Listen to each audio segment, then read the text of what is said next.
ತುಂಬಾ ಸರ್ಚ್ ಮಾಡಿ ಒಂದು ಒಳ್ಳೆ ರಿಸಲ್ಟ್ ಸಿಗುವಂತದನ್ನ ನಾನು ನಿಮಗೋಸ್ಕರ ಶೇರ್ ಮಾಡ್ತಾ ಇದ್ದೀನಿ. Back to my channel. ಎಲ್ಲರೂ ಹೇಗಿದ್ದೀರಾ? ಅಯ್ಯೋಪ್ಪೆಲ್ಲ ಸೂಪರ್ ಆಗಿದ್ದೀರಾ ಅಂದ್ಕೊಂಡು Shobha Manju vlogs in Kannada YouTube ಚಾನಲ್ಗೆ ನಿಮ್ಮನ್ನೆಲ್ಲ ವೆಲ್ಕಮ್ ಮಾಡ್ಕೊಳ್ತಾ ಇದ್ದೀನಿ. ಇವತ್ತಿನ ವ್ಲಾಗ್ ಬಂದು ವೈಟ್ ಹೇರ್ಸ್ ಅನ್ನೋದು ಇವಾಗಂತೂ ತುಂಬಾ ಕಾಮನ್ ಆಗಿದೆ. ಚಿಕ್ಕ ಮಕ್ಳಿಗೆ ಕೂಡ ಬರ್ತಿದೆ. ಮುಂಚೆ ಎಲ್ಲ ಏಜ್ ಆದಮೇಲೆ ಬರ್ತಿತ್ತು, ಬಟ್ ಇವಾಗೇನು ಏಜ್ ಅಂತ ಏನಿಲ್ಲ. ಅದಕ್ಕೆ ಸುಮಾರು ರೀಸನ್ಗಳಿದೆ. ನಾನು ಪ್ರೀವಿಯಸ್ ವೀಡಿಯೋಸ್ಗಳೆಲ್ಲ ನಾನು ಯಾವ ಒಂದು ಕಾರಣಕ್ಕೆ ವೈಟ್ ಹೇರ್ಸ್ ಬರ್ತಿದೆ ಅನ್ನೋದನ್ನ ನಾನು ರಿಲೇಟೆಡ್ ತುಂಬ ವೀಡಿಯೋಸ್ನ ನಾನು ಹಾಕಿದ್ದೀನಿ. ಸೊ ಒಂದ್ಸಲ ಚೆಕ್ ಮಾಡಿ ನಿಮಗೆ ಒಂದಿಷ್ಟು ಐಡಿಯಾ ಸಿಗುತ್ತೆ ವೈಟ್ ಹೇರ್ಸ್ ಯಾಕಾಗುತ್ತೆ, ಅದಕ್ಕೇನೆಲ್ಲ ನಾವು ಮಾಡ್ಕೋಬೇಕು ಅನ್ನೋದು ಸುಮಾರು ಹೋಮ್ ರೆಮಿಡೀಸ್ನ ನಾನು ನನ್ನ ಚಾನಲಲ್ಲಿ ಅಪ್ಲೋಡ್ ಮಾಡಿದ್ದೀನಿ. ನೋಡಿಲ್ಲ ಅಂದರೆ ಒಂದ್ಸಲ ಚೆಕ್ ಮಾಡಿ. ಹಾಗೆ ಇವತ್ತಿನ ವ್ಲಾಗಲ್ಲಿ ನಿಮಗೆ ತುಂಬ ಈಸಿಯಾಗಿ ಮಾಡೋ ಅಂಥ ಮೆಥಡು, ತುಂಬ ಪವರ್ಫುಲ್ ಆಗಿರೋವಂಥ ಮೆಥಡ್ ಅಂತಲೇ ಹೇಳ್ಬೋದು. ನಿಮ್ಗೆ ಎಷ್ಟೇ ವೈಟ್ ಹೇರ್ಸ್ ಆಗಿದೆ ಅಂತಂದರೆ ಚಿಂತೆ ಬೇಡ. ಯಾಕೆಂದರೆ ವೈಟ್ ಹೇರ್ಸ್ ಒಂದೋ ಎರಡೋ ಆದರೂ ಕೂಡ ನಮಗೆ ತುಂಬ ಮುಜುಗರ ಆಗುತ್ತೆ. ಸೊ ಎಲ್ಲೋ ಒಂದು ಕಡೆ ನಾವು ಸ್ವಲ್ಪ ನಮ್ಮ ಕಾನ್ಫಿಡೆನ್ಸ್ ಕಡಿಮೆ ಆಗುತ್ತೆ ಅಂತಲೇ ಹೇಳ್ಬೋದು. ಎಲ್ಲಾದರೂ ಹೋಗೋಕ್ಕೆಲ್ಲ ತುಂಬ ಮುಜುಗರ ಪಡ್ತಾ ಇರ್ತೀವಿ. ಹಾಗೆ ಇವಾಗ ಇರೋವಂಥ ಸಿಚುವೇಷನಲ್ಲಿ ತುಂಬ ಕೆಮಿಕಲ್ ಇರೋವಂಥ ಪ್ರಾಡಕ್ಟ್ಸ್ಗಳನ್ನ ಯೂಸ್ ಮಾಡಿದ್ರೂ ಕೂಡ ನಮಗೆ ಕ್ಯಾನ್ಸರ್ ಬರೋ ಚಾನ್ಸಸ್ ಹೆಚ್ಚಾಗಿದೆ ಅನ್ನೋದನ್ನ ನೀವು ತುಂಬ ಕೇಳಿರ್ತೀರ. ಸೊ ಹಾಗಾಗಿ ಇವತ್ತು ನ್ಯಾಚುರಲ್ಲಾಗಿ ಸಿಗುವಂಥ ಪದಾರ್ಥಗಳನ್ನು ಉಪಯೋಗಿಸ್ಕೊಂಡು ಯಾವ ರೀತಿಯಾಗಿ ನಾವು ನಮ್ಮ ಒಂದು ಬಿಳಿ ಕೂದಲನ್ನು ಕಪ್ಪಾಗಿಸ್ಕೊಳ್ಬೋದು ಅನ್ನೋ ರೀತಿಯಾಗಿ ನಾನು ನಿಮಗೆ ಇವತ್ತು ತಿಳಿಸ್ತಾ ಇದ್ದೀನಿ. ಸೊ ಹೇರ್ ಕೇರ್, ಅದರಲ್ಲೂ ವೈಟ್ ಕೂದಲನ್ನು ಕಪ್ಪಾಗಿಸೋದ್ರ ಬಗ್ಗೆ ವೀಡಿಯೋಸು ನನ್ನ ಚಾನಲಲ್ಲಿ ಸುಮಾರು ವೀಡಿಯೋಸ್ ಹಾಕಿದ್ದೀನಿ. ಬಟ್ ತುಂಬ ದಿವಸ ಆಗಿತ್ತು ಈ ಟಾಪಿಕಲ್ಲಿ ನಾನು ವೀಡಿಯೋಸ್ ಮಾಡಿ. ನನ್ನ ಫಾಲೋವರ್ಸು ತುಂಬ ಜನ ಈ ಒಂದು ಟಾಪಿಕ್ಕಾಗಿ ಕಾಯ್ತಾ ಇದ್ದೀರಾ ಅಂತ ಗೊತ್ತು. ಸೊ ಅವರಿಗೆ ಬೇಸರ ಮಾಡಬಾರ್ದು ಅಂತಲೇ ಇವತ್ತಿನ ಒಂದು ವಿಡಿಯೋ ಅವ್ರಿಗೋಸ್ಕರ ಅಂತಲೇ ಹೇಳ್ಬೋದು. ತುಂಬ ಜನ ನನಗೆ ಕಮೆಂಟ್ ಕೂಡ ಮಾಡಿದ್ರಿ, ಯಾಕೆ ಈ ಥರ ವೈಟ್ ಹೇರ್ಸ್ ರಿಲೇಟೆಡ್ ತುಂಬ ವೀಡಿಯೋಸ್ ಮಾಡ್ತಾಯಿದ್ರಿ, ನಮ್ಗೆ ಆ ರಿಲೇಟೆಡ್ ವೀಡಿಯೋಸ್ ಬೇಕು, ಖಂಡಿತ ನನಗೆ ಮಾಡಿ ಅಂತ ತುಂಬ ಜನ ಕಾಮೆಂಟ್ ಮಾಡಿದ್ರಿ. ನಾನು ಕೆಲವೊಂದು ರೀಸನಿಂದ ನಾನು ಈ ಟಾಪಿಕ್ ಬಗ್ಗೆ ವೀಡಿಯೋಸ್ ಮಾಡಿರಲಿಲ್ಲ. ಸೊ ಹಾಗಾಗಿ ಇವತ್ತು ಮಾಡಬೇಕು ಅಂದ್ಕೊಂಡು ನಿಮಗೋಸ್ಕರ ಅಂತಲೇ ತುಂಬ ಸರ್ಚ್ ಮಾಡಿ ಒಂದು ಒಳ್ಳೆ ರಿಸಲ್ಟ್ ಸಿಗುವಂಥದ್ದನ್ನು ನಾನು ನಿಮಗೋಸ್ಕರ ಶೇರ್ ಮಾಡ್ತಾಯಿದ್ದೀನಿ. ಸೊ ಮೊದಲನೇದಾಗಿ ಏನು ಮಾಡಬೇಕಪ್ಪ ಅಂತಂದರೆ ಆಮ್ಲ ಪೌಡರನ್ನು ತಗೊಳ್ಬೇಕು. ಆಮ್ಲ ಪೌಡರ್ ಅಂತಂದರೆ ಬೆಟ್ಟದ ನೆಲ್ಲಿಕಾಯಿ ಅಂತ. ಇದನ್ನು ನೀವು ಬೆಟ್ಟದ ನೆಲ್ಲಿಕಾಯಿನ ತೊಗೊಂಡು ಬಂದು ಫ್ರೆಶ್ ಆಗಿ ನೀವು ಅದನ್ನು ಕಟ್ ಮಾಡಿ ಅಥವಾ ತುರಿದು ನೀವು ಬಿಸಿಲಲ್ಲಿ ಒಣಗಿಸಿ ಪುಡಿ ಮಾಡಿ ಇಟ್ಕೊಳ್ತೀರಾ ಅಂತಂದ್ರೂ ಒಳ್ಳೆಯದು. ನಿಮ್ಗೇನಾದರೂ ಅಷ್ಟೊಂದು ಪೇಷನ್ಸ್ ಇಲ್ಲ ಅಂತಂದರೆ ನಿಮಗೆ ಮೀಶೋ ಅಥವಾ ಅಮೆಝಾನು, ಫ್ಲಿಪ್ಕಾರ್ಟ್ ಎಲ್ಲ ಕಡೆ ಆಮ್ಲ ಪೌಡರ್ ಅಂತ ಸಿಗುತ್ತೆ. ನೀವು ಅದನ್ನು ಕೂಡ ಪರ್ಚೇಸ್ ಮಾಡ್ಬೋದು. ಇಲ್ಲ ಅಂತಂದರೆ ಒಂದು ಗುಡ್ ಕ್ವಾಲಿಟಿ ಇರೋಂಥ ಪ್ರಾಡಕ್ಟ್ನ ನಾನು ಡಿಸ್ಕ್ರಿಪ್ಷನ್ ಬಾಕ್ಸಲ್ಲಿ ನಾನು ಹಾಕಿರ್ತೀನಿ. ನೀವು ಬೇಕು ಅಂದರೆ ಅಲ್ಲೂ ಕೂಡ ಪರ್ಚೇಸ್ ಮಾಡಬಹುದು, ನಿಮ್ಮ ಇಷ್ಟ, ಏನು ಫೋರ್ಸ್ ಇಲ್ಲ. ಸೊ ಬೇಕಂತಂದರೆ ನಿಮ್ಗೆ ಅವಶ್ಯಕತೆ ಇದ್ದರೆ ನೀವು ಅಲ್ಲಿ ಚೆಕ್ ಮಾಡಬಹುದು. ಸೊ ಮೊದಲನೇದಾಗಿ ಆಮ್ಲ ಪೌಡರನ್ನು ತೊಗೊಳ್ಬೇಕು. ಅದು 2 ಸ್ಪೂನಷ್ಟು, ಅಂದರೆ ನಿಮ್ಮ ಕೂದಲು ಲೆಂತ್ ಎಷ್ಟಿದೆ ಅಷ್ಟು ನೋಡಿಕೊಂಡು ನೀವು ಚೇಂಜಸ್ ಮಾಡ್ಕೊಳ್ಬೇಕಾಗುತ್ತೆ. ನನ್ನ ಒಂದು ಹೇರಿಗೆ ಯಾವ ರೀತಿ ಆಗುತ್ತೋ ಅದ್ರ ರಿಲೇಟೆಡ್ ನಾನು ನಿಮಗೆ ಹೇಳ್ತಾ ಇರ್ತೀನಿ. ಸೊ 2 ಸ್ಪೂನಷ್ಟು ಆಮ್ಲ ಪೌಡರನ್ನು ತೊಗೊಳ್ಬೇಕು. ಇದೇನಂದರೆ ನಮ್ಮ ಒಂದು ಕೂದಲನ್ನು, ಅದರಲ್ಲೂ ವೈಟ್ ಕೂದಲನ್ನು ಬ್ಲ್ಯಾಕ್ ಮಾಡೋದಕ್ಕೆ ತುಂಬ ಅಂದರೆ ತುಂಬಾ ಹೆಲ್ಪ್ ಮಾಡುತ್ತೆ. ರೂಟಿಂದನೇ ಹೆಲ್ಪ್ ಮಾಡುತ್ತೆ. ಇದೊಂದು ವೈಟ್ ಹೇರ್ಸ್ ಇರೋರಿಗೆ ಕೂದಲನ್ನು ಕಪ್ಪಾಗಿಸ್ಕೊಳ್ಳೋದಕ್ಕೆ, ನ್ಯಾಚುರಲ್ ಕಪ್ಪು ಮಾಡಿಸ್ಕೊಳ್ಳೋದಕ್ಕೆ ಒಂದು ರಾಮಬಾಣ ಅಂತಲೇ ಹೇಳ್ಬೋದು. ನ್ಯಾಚುರಲ್ಲಾಗಿ ನಿಸರ್ಗದಲ್ಲಿ ಸಿಗೋವಂಥ ವರ ಅಂತಲೇ ಹೇಳ್ಬೋದು. ಸೊ ಇದನ್ನು ನೀವು ಆಯಿಲಲ್ಲಿ ಕುದಿಸ್ಕೊಂಡು ಕೂಡ ಹಚ್ಕೊಳ್ಬೋದು. ಇದು ಕೂಡ ಒಂದು ಬೆಸ್ಟ್ ರಿಸಲ್ಟ್ ಕೊಡೋವಂಥದ್ದು ಆಮ್ಲ. ಓಕೆ, ಈಗ ನಾವು ಬಂದ್ಬಿಡೋಣ ವಿಡಿಯೋಗೆ. ಆಮ್ಲ ಪೌಡರು 2 ಸ್ಪೂನಷ್ಟು ತೊಗೊಳ್ಳೋಣ. ತೊಗೊಂಡಿದ್ದಾದಮೇಲೆ ಒಂದು ಬೌಲ್ನ ಇಟ್ಕೊಳ್ಳಿ, ಅದನ್ನೆಲ್ಲ ಮಿಕ್ಸ್ ಮಾಡ್ಕೊಳ್ಳೋದಕ್ಕೆ.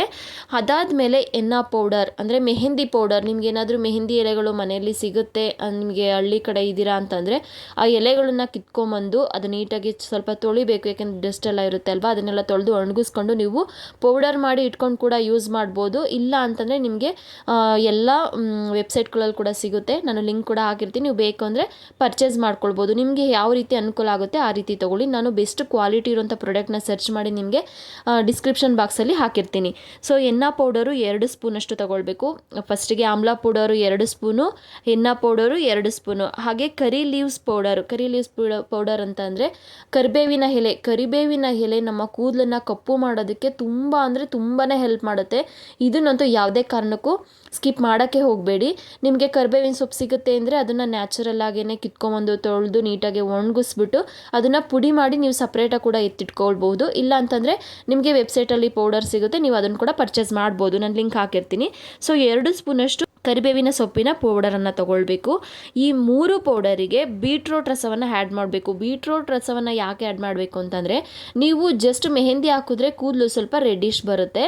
ಸೊ ಇದಕ್ಕೆ ಮೇಯ್ನಾಗಿ ಏನಂದರೆ ಬೀಟ್ರೋಟ್ ರಸವನ್ನು ಹಾಕೋದ್ರಿಂದ ಜೊತೆಗೆ ಟೀ ಡಿಕಾಕ್ಷನ್ ಅಂದರೆ ಟೀ ಪೌಡರ್ 1 ಸ್ಪೂನ್ ಹಾಕಿ ಅದಕ್ಕೆ 1 ಗ್ಲಾಸಷ್ಟು ನೀರು ಹಾಕಿ ಚೆನ್ನಾಗಿ ಕುದಿಸ್ಕೊಳ್ಬೇಕು. ಕುದಿಸ್ಕೊಂಡ ನಂತರ ನಮಗೆ ಟೀ ಡಿಕಾಕ್ಷನ್ ಸಿಗುತ್ತೆ. ಈ ಒಂದು ಟೀ ಡಿಕಾಕ್ಷನ್ನು ಹಾಗೆ ಬೀಟ್ರೋಟ್ ರಸವನ್ನು ಈ ಒಂದು ಮಿಕ್ಸಿಗೆ ಹಾಕಿ ಅಂದರೆ ಈ ಒಂದು ಪೌಡರಿಗೆ ಆ ಒಂದು ಮಿಕ್ಸನ್ನು ಹಾಕಿ ಕ್ಲೀನಾಗಿ ಮಿಕ್ಸ್ ಮಾಡಬೇಕು. ಇದರಿಂದ ಏನಾಗುತ್ತೆ, ಕೂದಲು ವೈಟ್ ಕೂದಲು ಬ್ಲ್ಯಾಕ್ ಆಗೋದಕ್ಕೆ ತುಂಬಾ ಹೆಲ್ಪ್ ಮಾಡುತ್ತೆ. ಸೊ ಇದಕ್ಕೆ ಮತ್ತು ಜೊತೆಗೆ ಮೊಸರು ಕೂಡ ಅಷ್ಟೇ ನಮಗೆ ಕೂದಲು ಸಾಫ್ಟ್ ಆಗೋದಕ್ಕೆ ಮತ್ತು ಶೈನಿಂಗ್ ಬರೋದಕ್ಕೆ, ಕೂದಲು ಫಳ ಫಳ ಅಂತ ಹೊಳೆಯೋದಕ್ಕೆ ತುಂಬಾ ಹೆಲ್ಪ್ ಮಾಡುತ್ತೆ. ಸೊ ಕರ್ಡು ಸ್ವಲ್ಪ ಅಂದರೆ ಮೊಸರು ಸ್ವಲ್ಪ ಇವಿಷ್ಟನ್ನು ಹಾಕ್ಬಿಟ್ಟು ನೀಟಾಗಿ ಮಿಕ್ಸ್ ಮಾಡಬೇಕು, ಚೆನ್ನಾಗಿ ಕಲಿಸ್ಬೇಕು. ಇದನ್ನು ನೀವು ನೈಟ್ ಕಲಸಿಟ್ಟು ಬೆಳಗ್ಗೆ ಹೊತ್ತು ಹಚ್ಕೊಂಡ್ರೆ ತುಂಬಾ ಬೆನಿಫಿಟ್ಟು. ನಿಮಗೆ ಟೈಮ್ ಇಲ್ಲ ಅಂದರೆ ಅಟ್ಲೀಸ್ಟ್ ಒಂದು 3 ಅವರ್ ಆದ್ರೂ ನೀವು ಬಿಟ್ಟು ನಂತರ ಹಚ್ಕೊಳ್ಳಿ. ಯಾಕೆಂದರೆ ಅದರಲ್ಲಿರೋವಂಥ ಪೋಷಕಾಂಶಗಳನ್ನೆಲ್ಲ ನೀಟಾಗಿ ಬಿಡುತ್ತೆ ಮತ್ತು ಅದು ಕಲರ್ ಡೈವರ್ಟ್ ಆಗೋದಕ್ಕೆ ತುಂಬಾ ಹೆಲ್ಪ್ ಮಾಡುತ್ತೆ. ಸೊ ಇದಾದಮೇಲೆ ನೀವು ಕೂದಲಿಗೆ ಹಚ್ಚಿ ಅಟ್ಲೀಸ್ಟ್ 2 ಗಂಟೆ ಟೈಮ್ ಬಿಡಿ. 2 ಅವರ್ಸ್ ಬಿಟ್ಟು ನಂತರ ನೀವು ಏರ್ ವಾಶ್ ಮಾಡಿ. ನೀವು ಏರ್ ವಾಶ್ ಮಾಡಿದ ಮೇಲೆ ನೀವು ಆದಷ್ಟು ಶಾಂಪುಗಳನ್ನು ಯೂಸ್ ಮಾಡ್ದಲೇ ಇರೋದೇ ಒಳ್ಳೆಯದು. ಹಂಗೋ ಯೂಸ್ ಮಾಡ್ತೀನಿ ಅಂತಂದರೆ ನ್ಯಾಚುರಲ್ ಆಗಿರೋವಂಥ ತುಂಬ ಕೆಮಿಕಲ್ಸ್ ಇಲ್ದಲೇ ಇರೋವಂಥ ಶಾಂಪುಗಳನ್ನು ಯೂಸ್ ಮಾಡಿದ್ರೆ ಒಳ್ಳೆಯದು. ಬಟ್ ಫಸ್ಟೇ ಯೂಸ್ ಮಾಡ್ದಲೇ ಇದ್ರೇ ಬೆಟರ್ ಅಂತ ಹೇಳ್ತೀನಿ. ಇದಾದಮೇಲೆ 3 ಗಂಟೆ ಟೈಮು ನೀವು ಆದಷ್ಟು ಇದನ್ನು ಸಂಡೇ ಟೈಮಲ್ಲಿದ್ದರೆ ಫ್ರೀ ಇದ್ದಾಗ ಮಾಡ್ಕೊಳ್ಳಿ. 3 ಗಂಟೆ ಟೈಮ್ ಬಿಡಿ. ಅದು ಚೆನ್ನಾಗಿ ಕೂದಲು ಒಣಗಲಿ, ಸ್ವಲ್ಪ ಒಣಗಲಿ, ತುಂಬ ಡ್ರೈ ಆಗೋವಂಥ ಅವಶ್ಯಕತೆ ಇಲ್ಲ. ಸ್ವಲ್ಪ ಒಣಗಿದ ನಂತರ ನೀವು ಇಂಡಿಕೋ ಪೌಡರ್ ಅಂತ ಸಿಗುತ್ತೆ. ಅಂದರೆ ಇದೇನು ನಾವು ತಲೆಗೆಲ್ಲ ಕೆಲವು ಶಾಂಪೂಸ್ ಬರುತ್ತೆ ನೋಡಿ, ಇಂಡಿಕೋ ಶಾಂಪು, ಆ ಥರ ಶಾಂಪು ಅಲ್ಲ ಇದು. ಇಂಡಿಕೋ ಅನ್ನೋದು ಒಂದು ಎಲೆ ಬರುತ್ತೆ. ಸೊ ನಾವು ಹೆಂಗೆ ಮೆಹಂದಿ ಎಲೆ ಬರುತ್ತಲ್ವ ಅದೇ ಥರ ಇಂಡಿಗೋ ಎಲೆ ಬರುತ್ತೆ. ಆ ಎಲೆಯಲ್ಲಿ ಪುಡಿ ಮಾಡಿರೋಂಥದ್ದು ಇದು ಕೂಡ ನ್ಯಾಚುರಲ್, ಇದು ಯಾವುದೇ ಕೆಮಿಕಲ್ ಅಲ್ಲ. ಸೊ ಇಂಡಿಗೋ ಪೌಡರನ್ನು ಹಚ್ಚಬೇಕು. ಅಂದರೆ ಅದು ಹೇಗೆ ಅಂತಂದರೆ ಇಂಡಿಗೋ ಪೌಡ್ರನ್ನು ಕೂಡ 1 2 3 ಸ್ಪೂನ್ ತೊಗೊಳ್ಳಿ. ಇದಾದಷ್ಟು ತಣ್ಣೀರಲ್ಲಿ ಯಾವುದೇ ಕಾರಣಕ್ಕೂ ಇದನ್ನು ಕಲಿಸ್ಬೇಡಿ, ಬಿಸಿ ನೀರಲ್ಲಿ ಕಲಿಸ್ಬೇಕು. ಇದನ್ನು ಬಿಸಿ ನೀರಲ್ಲಿ ಕಲಿಸೋದ್ರಿಂದ ಏನಾಗುತ್ತೆ, ಇದು ಕಲ್ಲನ್ನು ಚೆನ್ನಾಗಿ ಬಿಡುತ್ತೆ. ಅಂದರೆ ಬಿಸಿನೀರಲ್ಲಿ ಕಲಿಸ್ಬಿಟ್ಟು ಅದನ್ನು ಬಿಗ್ಗೆಗೆ ಒಂದು ಕವರಲ್ಲಿ ಕಟ್ಟಿ ಮೇಲ್ಗಡೆ, ಇದರಿಂದ ಏನಾಗುತ್ತೆ ಅಂದರೆ ಹೀಟ್ ಜನ್ರೇಟ್ ಆಗುತ್ತೆ. ಈ ಹೀಟ್ ಜನ್ರೇಟ್ ಆಗಿ ಅದು ಕಲ್ಲರ್ ಚೆನ್ನಾಗಿ ಬಿಡೋದಕ್ಕೆ ಹೆಲ್ಪ್ ಆಗುತ್ತೆ. ಅಂದರೆ ಅದು ಆಕ್ಸಿಡೈಸ್ ಆಗುತ್ತೆ, ಅದು ಕಲ್ಲರ್ ಬಿಡೋದಕ್ಕೆ ಕೆಮಿಕಲ್ನ ಅದು ರಿಯಾಕ್ಟ್ ಮಾಡೋದಕ್ಕೆ ತುಂಬಾ ಹೆಲ್ಪ್ ಮಾಡುತ್ತೆ. ಸೊ ಅದಾದಮೇಲೆ ನಂತರ ನೀವು ತಲೆಗೆ ನಂತರ ಇಂಡಿಕೋ ಪೌಡ್ರನ್ನ ಅವತ್ತೇ ನೀವು ಹಚ್ಕೊಳ್ಬೇಕು. ಒಂದು ವೇಳೆ ನಿಮ್ಗೆ ಆ ಥರ ಟೈಮ್ ಆಗ್ತಿಲ್ಲ ಅಂತಂದರೆ ಇವತ್ತು ನೀವು ಮೆಹಂದಿ ಎಲ್ಲ ಮಿಕ್ಸ್ ಮಾಡಿ ಹಚ್ಕೊಂಡಿರ್ತೀರಲ್ಲ, ನೀವು ನೆಕ್ಸ್ಟ್ ಡೇ ಬೇಕಾದರೂ ನಾವು ಹಚ್ಕೊಳ್ಬಹುದು. ಸೊ ಈ ಪ್ರೊಸೆಸ್ಸಲ್ಲಿ ನೀವು ಟ್ರೈ ಮಾಡಿ ಒಂದ್ಸಲ. ಸೊ 3 ಅವರ್ ಬಿಟ್ಟ ನಂತರ ಇಂಡಿಗೋ ಪೌಡ್ರನ್ನ ಮಿಕ್ಸ್ ಮಾಡಿ ಒಂದು ಬಿಸಿ ನೀರಲ್ಲಿ ಕಲಸಿ ಅದನ್ನು ಬಿಗಿಯಾಗಿ 10-15 ನಿಮಿಷ ಅದು ಬಿಗಿಯಾಗಿ ಕಟ್ಟಿಟ್ಟು ಆಮೇಲೆ ನೀವು ಕೂದಲಿಗೆ ಎಲ್ಲ ನೀಟಾಗಿ ಹಚ್ಚಿ, ನೀವು ತಲೆಗೆ ಹಚ್ಚಿದ ನಂತರನೂ ಕೂಡ ಒಂದು ಯಾವುದಾದ್ರೂ ಹೇರ್ ಪ್ಯಾಕ್ನ ಅಂದರೆ ಏರ್ ಮಾಸ್ಕ್ ಬರುತ್ತೆ ನೋಡಿ, ಕವರ್ ಟೈಪು, ಆ ಥರ ಬಿಗಿಯಾಗೆ ಕಟ್ಟಿ. ಅದೇನಾಗುತ್ತೆ, ಕಲರ್ ಚೆನ್ನಾಗಿ ಕೂಡೋದಕ್ಕೆ ತುಂಬಾ ಹೆಲ್ಪ್ ಮಾಡುತ್ತೆ. ಅದಾದಮೇಲೆ ಸ್ವಲ್ಪ ಒಣಗಿದ ನಂತರ ನೀವು ಹೇರ್ ವಾಶ್ನ ಮಾಡಬಹುದು. ಹೇರ್ ವಾಶ್ ಮಾಡಿ ನೆಕ್ಸ್ಟ್ ನೀವು ಬೇಕಿದ್ರೆ ಏನಾದರೂ ಕೊಬ್ಬರಿ ಎಣ್ಣೆ ಅಥವಾ ನೀವು ಯಾವ್ದು ಆಯಿಲ್ ಯೂಸ್ ಮಾಡ್ತೀರೋ ಆ ಆಯಿಲ್ನ ಹಚ್ಚಿ ನೀವು ಬೇಕಾದ್ರೆ ಇನ್ನೊಂದು 2 ಡೇಸ್ ಬಿಟ್ಟು ಬೇಕಂದರೆ ನೀವು ಶಾಂಪೂನ ಯೂಸ್ ಮಾಡ್ಬೋದು. ಈ ಒಂದು ಪ್ರೋಸೆಸ್ಸಲ್ಲಿ ನೀವು ಮಾಡೋದ್ರಿಂದ ಹೇರ್ ಕಲರು ತುಂಬ ಚೆನ್ನಾಗಿ ಉಳಿಯುತ್ತೆ, ತುಂಬ ದಿನಗಳವರೆಗೂ ಉಳಿಯುತ್ತೆ, ಚೆನ್ನಾಗೂ ಕೂದಲಿಗೆ ಬ್ಲ್ಯಾಕ್ ಆಗಿ ಕಾಣಿಸೋದಕ್ಕೆ ಹೆಲ್ಪ್ ಮಾಡುತ್ತೆ. ಜೊತೆಗೆ ನೀವು ಇನ್ನೂ ಒಂದು ರೆಮಿಡಿನ ನೀವು ಯೂಸ್ ಮಾಡ್ಬೋದು. ಏನಂದರೆ ಗ್ರೀನ್ ಟೀ ಮತ್ತು ರೋಸ್ಮೆರಿ ಅಂತ ಸಿಗುತ್ತೆ. ಇದ್ರೂ ಕೂಡ ನಾನು ಲಿಂಕ್ ಬೇಕಿದ್ರೆ ಹಾಕಿರ್ತೀನಿ. ರೋಸ್ಮೆರಿನ ಇವೆರಡನ್ನೂ ಕೂಡ ನೀರಲ್ಲಿ ಚೆನ್ನಾಗಿ ಕುದಿಸ್ಕೊಂಬಿಟ್ಟು ಒಂದು ಬಾಟಲ್ಗೆ, ಸ್ಪ್ರೇ ಬಾಟಲ್ಗೆ ಹಾಕಿ ನೀವು ಅವಾಗವಾಗ ಸ್ಪ್ರೇ ಮಾಡ್ತಾಯಿದ್ರೆ ಕೂದಲು ತುಂಬ ಶೈನಿಯಾಗಿ ಚೆನ್ನಾಗಿ ಸಾಫ್ಟಾಗಿ ಚೆನ್ನಾಗಿರುತ್ತೆ ಮತ್ತು ಕೂದಲು ಬ್ಲ್ಯಾಕ್ ಆಗೋದಕ್ಕೆ ತುಂಬ ಹೆಲ್ಪ್ ಮಾಡುತ್ತೆ. ಇದು ನೀವು ದಿನಚರಿಯಲ್ಲಿ ಕೂಡ ನೀವು ಯೂಸ್ ಮಾಡ್ಕೊಳ್ಬಹುದು. ಹಾಗೆ ನಿಮಗೆ ಇನ್ನೊಂದು ನಾನು ಫಸ್ಟ್ ಹೇಳಿದ್ದೆ, ನಾನು ನಿಮಗೆ ಇವತ್ತೊಂದು ಬೆಸ್ಟ್ ಆದಂಥ ಒಂದು ಶಾಂಪೂನ ನಾನು ನಿಮಗೆ ಹೇಳ್ತೀನಿ ಅಂತ. ಇದಕ್ಕಂತೂ ಮೀಶೋದಲ್ಲಿ ಒಂದು ತುಂಬಾ ರಿವ್ಯೂ ಇದೆ, 4.0 ರೈಟಿಂಗ್ ಕೂಡ ಇದೆ. ಸುಮಾರು 1 ಮಿಲಿಯನ್ ಜನ ಇದನ್ನು ಪರ್ಚೇಸ್ ಮಾಡಿದ್ದಾರೆ ಅಂತಲೇ ಹೇಳ್ಬೋದು. ತುಂಬ ರಿಸಲ್ಟ್ ಕೊಡ್ತಿರೋವಂಥ ಟ್ರೆಂಡಿಂಗ್ ಪ್ರಾಡಕ್ಟ್ ಅಂತಲೇ ಹೇಳ್ಬೋದು. ಇದೇನು ತುಂಬ ಹಾರ್ಶ್ ಕೆಮಿಕಲ್ಸ್ ಏನೂ ಇಲ್ಲ, ನ್ಯಾಚುರಲ್ ಆಗೇ ಇದೆ. ಸುಮಾರು ಜನ ನಾನು ಯೂಸ್ ಮಾಡಿರೋಂಥ ರಿವ್ಯೂಸ್ ಕೂಡ ನಾನು ನೋಡಿದ್ದೀನಿ ಇದ್ರ ಬಗ್ಗೆ. ಖಂಡಿತ ನೀವು ಇದನ್ನು ಟ್ರೈ ಮಾಡ್ಬೋದು ಭಯ ಇಲ್ದೆಲ್ಲ ಈ ರೀತಿಯಾಗಿ. ಸೊ ಇದ್ರದ್ದು ಕೂಡ ನಾನು ಲಿಂಕ್ ಕೊಟ್ಟಿರ್ತೀನಿ. ಇದು ಹೇಗೆ ಅಂತಂದರೆ, ನೀವು ಸ್ನಾನ ಮಾಡೋದಕ್ಕೂ ಮುಂಚೆ ಸ್ವಲ್ಪ ಕೂದಲನ್ನ ವೆಟ್ ಮಾಡ್ಕೋಬೇಕು. ಅಂದರೆ ಸ್ವಲ್ಪ ನೆನೆಸ್ಕೊಂಡು ಕೂದಲನ್ನ, ಆ ಶಾಂಪೂನ ನೀವು ಕೈಗೆ ಒಂದು ಪ್ಯಾಕ್ ಕೊಟ್ಟಿರ್ತಾರೆ ಹಾಕ್ಕೊಳ್ಳೋದಕ್ಕೆ, ಡೈರೆಕ್ಟ್ ಏನು ಹಾಕ್ಕೊಳ್ಳೋದೇನು ಬೇಕಾಗಿಲ್ಲ. ಸೊ ಅದಕ್ಕೆ 2 ಶಾಂಪೂ ಮಿಕ್ಸ್ ಬರ್ತಿರುತ್ತೆ, ಅದನ್ನೆರಡು ನೀಟಾಗಿ ಮಿಕ್ಸ್ ಮಾಡಿಕೊಂಡು ಕೂದಲಿಗೆಲ್ಲ ನೀಟಾಗಿ ಬಗೆ ಮಾಡಿ ಹಚ್ಚಿ 1 ಅವರ್ ಅಂದ್ಕೊಳ್ಳಿ. 1 ಅವರ್ ಬಿಟ್ಟು ನಂತರ ನೀವು ಏರ್ ವಾಶ್ ಮಾಡಿಕೊಂಡ್ರೆ ಆಯಿತು.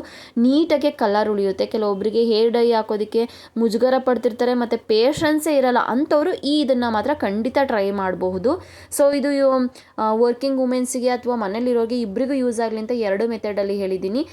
ನಿಮಗೆ ಯಾವುದು ತುಂಬ ಈಸಿ ಅನಿಸುತ್ತೋ ಅದನ್ನು ನೀವು ಖಂಡಿತ ಟ್ರೈ ಮಾಡಬಹುದು.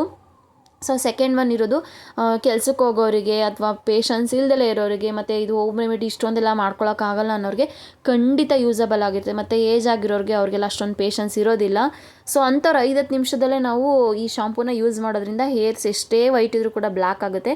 ಖಂಡಿತ ನೀವು ಈ ಶಾಂಪೂ ಕೂಡ ಯೂಸ್ ಮಾಡ್ಬೋದು. ರಿಸಲ್ಟ್ ಕೂಡ ತುಂಬ ಅಂದರೆ ತುಂಬಾ ಚೆನ್ನಾಗಿದೆ. ಐ ಹೋಪ್ ತುಂಬ ದಿವಸದಿಂದ ನನ್ನ ಫಾಲೋವರ್ಸ್ ಕಾಯ್ತಿದ್ದಂಥ ವಿಡಿಯೋ ಇದಾಗಿತ್ತು. ನಿಮಗೆ ಎಷ್ಟೇ ಕೂದಲು ವೈಟ್ ಇದ್ದರೂ ಕೂಡ ಖಂಡಿತ ಈ ಒಂದು ಟಿಪ್ನ ಈ ಒಂದು ಪ್ಯಾಕ್ನ ಟ್ರೈ ಮಾಡಿ. ಖಂಡಿತ ಕೂದಲು ಬ್ಲ್ಯಾಕ್ ಆಗೋದ್ರಲ್ಲಿ ಡೌಟೇ ಇಲ್ಲ. ಅಷ್ಟು ರಿಸಲ್ಟ್ ಇರೋ ಅಂಥ ಒಂದು ಮೆಥಡ್ ಇದು ಅಂತಲೇ ಹೇಳ್ಬೋದು. ಐ ಹೋಪ್ ಇವತ್ತಿನ ವ್ಲಾಗ್ ನಿಮಗೆ ಇಷ್ಟ ಆಗಿದೆ, ಯೂಸ್ಫುಲ್ ಆಗಿದೆ ಅಂತ ಅಂದ್ಕೊಂಡಿದ್ದೀನಿ. ನಿಮ್ಗೆ ಏನಾದರೂ ಒಂದು ಸ್ವಲ್ಪನಾದರೂ ಯೂಸ್ ಆಗಿದೆ ಅಂತ ಅಂದ್ಕೊಂಡ್ರೆ ಪ್ಲೀಸ್ ನಿಮ್ಮ ಸಪೋರ್ಟ್ ನನಗೆ ಲೈಕ್ ಕೊಡೋದ್ರ ಮೂಲಕ ತಿಳಿಸಿ. ನಾನು ಇದಕ್ಕೆ ನಿಯರ್ಲಿ 5Kನಾದರೂ ಲೈಕ್ಸ್ ಬರುತ್ತೆ ಅಂತ ನಾನು ಅಂದ್ಕೊಂಡಿದ್ದೀನಿ. ಸೊ ಹಾಗೆ ತುಂಬ ಜನಕ್ಕೆ ವೈಟ್ ಹೇರ್ಸ್ ಇರೋರು ತುಂಬ ಜನ ಪರದಾಡ್ತಾ ಇರ್ತಾರೆ. ಅಂಥವ್ರಿಗೆ ಈ ವಿಡಿಯೋನ ಶೇರ್ ಮಾಡಿ. ನಿಮ್ಮಿಂದ ಅವರಿಗೆ ತುಂಬ ಅಂದರೆ ತುಂಬಾ ಹೆಲ್ಪ್ ಆಗುತ್ತೆ. ಏಕೆಂದರೆ ತುಂಬ ಯೂಸ್ಫುಲ್ ವಿಡಿಯೋ ಆಗಿರೋದ್ರಿಂದ ಅವರು ಕೂಡ ಯೂಸ್ ಮಾಡ್ಕೊಳ್ಳೋಕ್ಕೆ ತುಂಬಾ ಹೆಲ್ಪ್ ಆಗುತ್ತೆ. ಸೊ ಐ ಹೋಪ್ ಇವತ್ತಿನ ವ್ಲಾಗ್ ನಿಮಗೆ ಇಷ್ಟ ಆಗಿದೆ ಅಂತ ಅಂದ್ಕೊಂಡಿದ್ದೀನಿ. ಇಷ್ಟೋ ತನಕ ನಾನು ವೀಡಿಯೋಸ್ ನೋಡಿದ್ದಕ್ಕೆ ನಿಮಗೆಲ್ಲರಿಗೂ ಕೂಡ ಥ್ಯಾಂಕ್ ಯು ಸೋ ಮಚ್. ಹಾಗೆ ಇನ್ನೊಂದು ನಿಮಗೆ ಯೂಸ್ಫುಲ್ ಆಗೋವಂಥ ವೀಡಿಯೋ ಜೊತೆ ಸಿಗ್ತೀನಿ. Thank you so much. Take care. Bye.